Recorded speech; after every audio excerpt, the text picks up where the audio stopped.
In front of me is UMIDIGI G5 Tab, and today I would like to show you how you can operate vibration settings.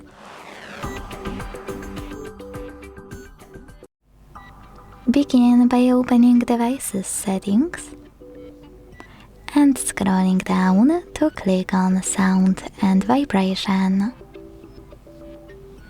Then scroll down to choose Vibration and Haptics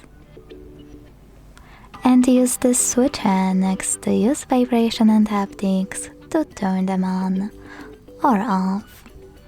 If you decided to enable them, you can scroll down and click on all of those switches next to all of those features to enable or disable vibrations for them.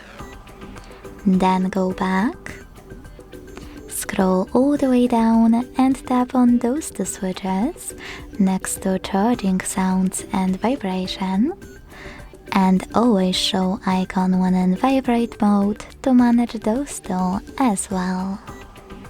Thanks so much for watching. If you enjoyed this video, don't forget to leave a like, comment and subscribe. Bye!